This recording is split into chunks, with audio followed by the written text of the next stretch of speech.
नमस्कार. सकाळची एक 9 वाजेच्या 8:30-9ची वेळ आहे आणि मधमाशांची जोरदार वाहतूक चालू आहे. परागकण घेऊन येत आहेत ते आणि खूप संख्या वाढलेली आहे या पेटीमध्ये. आता तर आपल्याला सुपरचं बॉक्स तयार केलेलं आहे, आपण घरीच तयार केलं आहे, तर ते लावणार आहे आज आपण.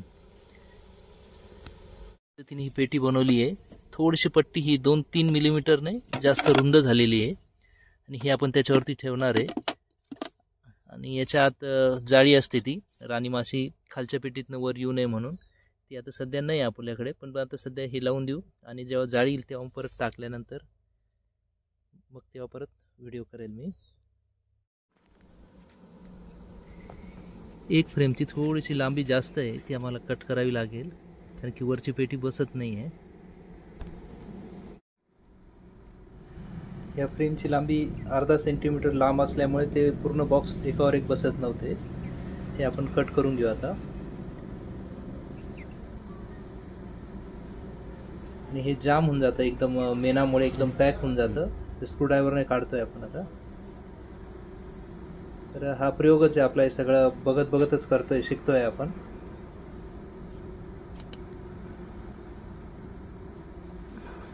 माशांची संख्या बरीच कमी होऊन गेली होती, पण मग आता संख्या वाढली आहे, तर मग आता आपण हा पुढचा प्रयोग करतोय की याच्यात सुपरचं बॉक्स टाकायचं आम्हाला. आता पण अशा पद्धतीने इथे कट करतोय. लावरती थोडं हे इथे अशा प्रकारे इकडची बाजू कट केली. आता ठेवतोय आपण, हे ठेवतो.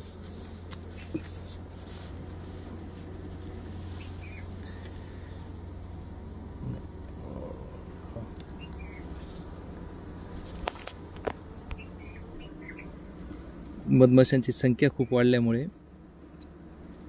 आणि त्यांना नवीन हे करायला जागा नसल्यामुळे त्यांनी आता इथे पोळे तयार केलेले आहे. याच्यामध्ये आपण बघू शकतो फ्रेम नसल्यामुळे. आता प्रयत्न असा आहे की हे फ्रेम, हे पोळा जर काढून याला अटकवता आला तर अटकवू आपण. हे 2 पोळे तयार केले त्यांनी, ते आपल्याला या दुसऱ्या फ्रेमला लावायचे नवीन. या प्रकारे हा पोळा काढला आहे ना, आपल्याला ह्या फ्रेमला बांधायचा आहे. तो या पद्धतीने हा एक पोळा बांधला आहे आणि आता दुसऱ्या पोळ्यासाठी आपण प्रयत्न करू.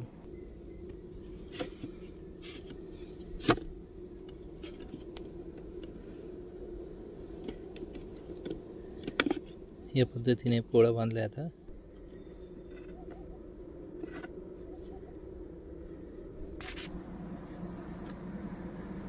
आपण याच्यावरती ही पेटी ठेवणार आहे छोटी.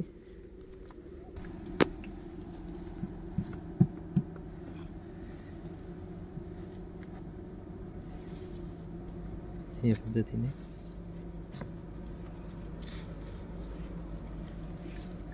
हे सगळ्या बाजूने आता हे बरोबर काठोकाठ बसलेलं आहे. आणि आता हे जसं होतं पहिलेच फडकं तसंच आपण ठेवून देतोय गोंडपाट. याच्यामुळे माशांना आता वरती सुद्धा पोळा करायला जागा मिळेल आणि तिथं परत मध तयार करतील. आणि राणी माशीची जी जाळी असते ती जर मिळाली तेव्हा आपण ती इथे ठेवू. त्याच्यानंतर फक्त मधच होईल वरती.